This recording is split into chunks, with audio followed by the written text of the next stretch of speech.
Hello everyone, welcome back to the West Ham Unofficial YouTube channel, and in today's video it is West Ham Wednesday episode 3, where in today's video I'm going to be reviewing the West Ham versus Newcastle game, where we did lose 2-0 at the weekend. I'm also going to be telling you guys about a potential takeover for West Ham. We're talking about that, and then in the last part of the video I am going to be talking about last night's round 2 Caraboa Cup game. So if you do want to enjoy this video, make sure you do give it a huge thumbs up, subscribe to the channel if you want to. We're trying to get us 200 subscribers by the end of the year, so if you could do that, that would be amazing, and let's get into it. Okay, so West Ham versus Newcastle, another disappointing result. It was West Ham United 0, I was going to say 2, no rip. West Ham United 0, Newcastle 2, where in this game there was obviously 2 goals at the London Stadium on Saturday night. We were rubbish, that is the bottom line. Newcastle were average with the new signings they made. I think helped very much with the goals. But yeah, it just shows you when you don't make signings, you're just too predictable, and that's what we were. Yeah, we were pretty much pathetic. Loads of people had an off night. Declan Rice had an off night. Bowen and Fornals couldn't really get into the game on those wide flanks. Fornals shouldn't really be playing in a wide position. He's more of a central player. He needs to be around players. He's not a winger. Creswell wasn't very good. He was rubbish, actually. Just shows we need to buy a left back. Rice had an off night as well. He's very sloppy. He gave the ball away a number of times, and Antonio, he didn't have the service on Saturday night, but didn't put much effort in to win the ball back. But it just says, as I said, no signings, and it really showed on Saturday night. We were so predictable, and it was just what I felt about this game is I thought straight from the starting lineup, I thought we were the away team. We were playing at home, first game of the season. We played one up top. We didn't play our £40 million striker. Yes, our £40 million striker. We didn't play him. We left Antonio up there on his own, and I just felt we felt like the away team. We were defending. There was no intensity from West Ham, and they just played their normal game. There was no intensity, no urgency, and nothing creative was happening because we couldn't get the ball to our creative players. Because there was no service to them out on the wing, and that said that we couldn't get in the game, and Newcastle just did their stuff, and then that was that. So the goals. So Callum Wilson scored on the 56th minute. So after half-time, at half-time it was 0-0. We were still very much in the game, but they did thoroughly deserve this goal to put them in the lead. There was a cross in from the left-hand side on the near post. He tapped it in on the near post, just flicked it on into the goal. Fabianski, I think he should have saved this. He should have really committed himself to the ball, but he only kind of like half-heartedly chucked himself at the ball. I think he would have saved that, but it is what it is. We can't complain. He was amazing last season. He kept us in a hell of a lot of games, but that wasn't the best from Fab. The second goal just put the last nail in the coffin. In the 87th minute, another new signing. So Callum Wilson was a new signing. Jeff Hendrick was a new signing from Burnley. Scored in the 87th minute to put the game to bed from around 20 yards. He powerfully struck the ball into the roof of the net to make it 2-0 to put the game to bed. 3 points to Newcastle, no points to us. We're in the relegation zone, and we need to buck our ideas up, basically.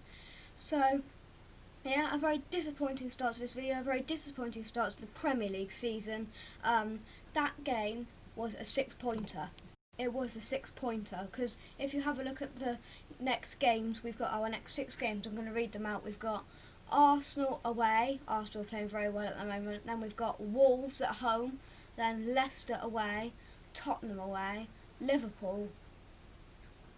We've got Tottenham away, then we've got Man City at home, and then Liverpool away. Now that string of fixtures, obviously, Leicester, they've been playing, they haven't really, but definitely Tottenham were really, they lost against Everton at the weekend, but just that Man City, Liverpool, Arsenal, and Wolves, it's just even though Matt Doherty has gone to Tottenham, their brilliant fullback, but that was, as I said, a 6-pointer, because look at them games. Realistically, we're not going to get many points out of them games. We're going to end up bottom of the table if we do play like that, and we don't play two up top, we don't play Sebastian Haller, we're going to end up bottom of the table. So yeah, that's my little rant on that, and now we're going to move on.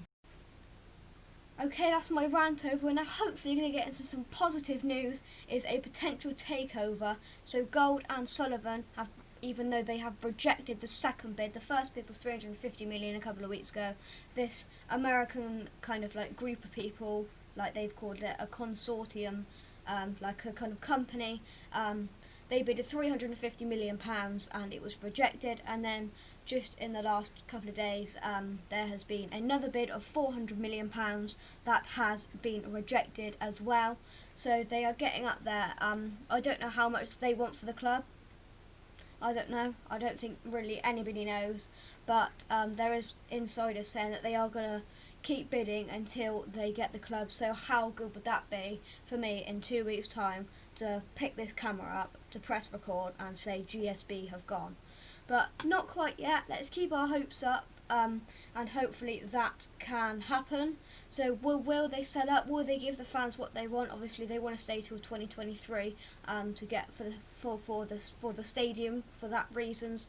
But hopefully this American company can put in a big bid that they cannot refuse, and hopefully they will go. We can say bye and we can say hi to these new people who surely can't be as bad as GSB.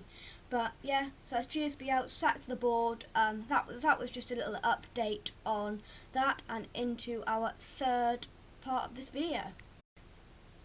Again, we have some more positive news. Last night West Ham did compete in a Caraboa Cup game against Charlton FC.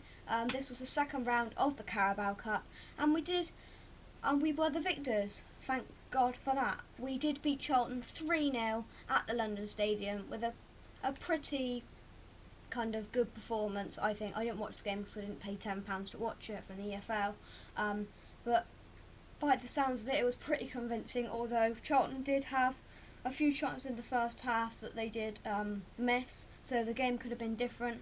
But then as well, looking at the highlights in the first half, we did miss a lot of chances and we could have gone in easily 4 or 5-0 up.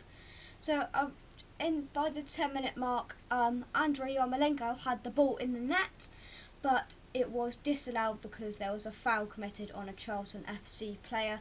So that was a bit unfortunate, but with the momentum going on, about 10 minutes later, Sebastian Haller opened the scoring for West Ham and opened his scoring for this season, even though it was only in the Carabao Cup.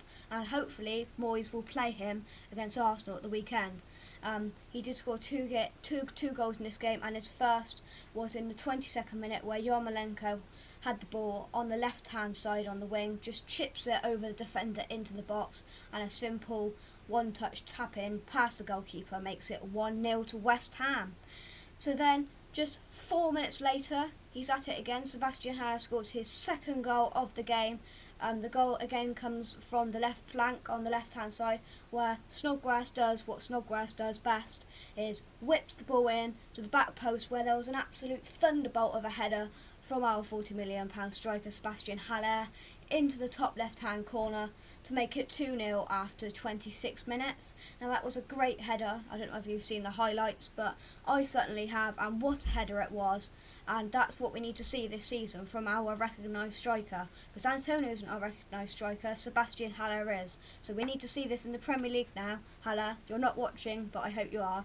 But so that happened, and then so that ended the first half, but the scoreline shows an easy, comfortable stroll to half-time at 2-0. But as I said, Charlton did have a few chances. Just a bit of luck came our way with a ball into the box, and just didn't. Their striker just couldn't get a touch on it to put it in the back of the net. But now we're going to move on to the second half.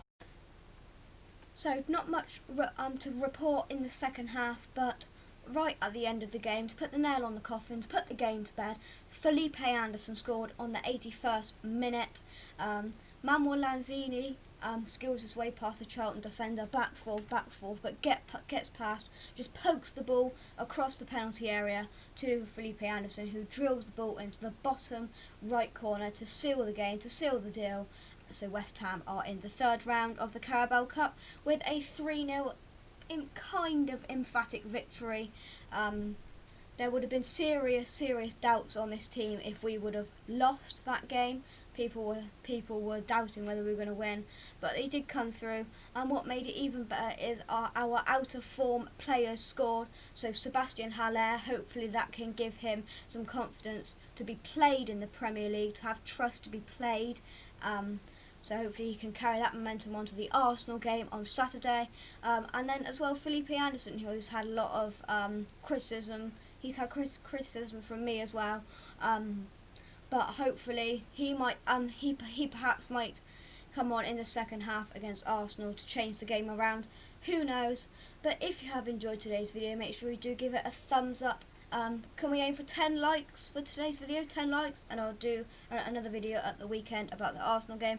Hopefully it's a positive one. This one was a semi-positive one, but obviously the start of the Premier League season wasn't great for West Ham United. So as I said, I will see you in the next video. I know this is a long one, coming up to 11 minutes and 19 seconds.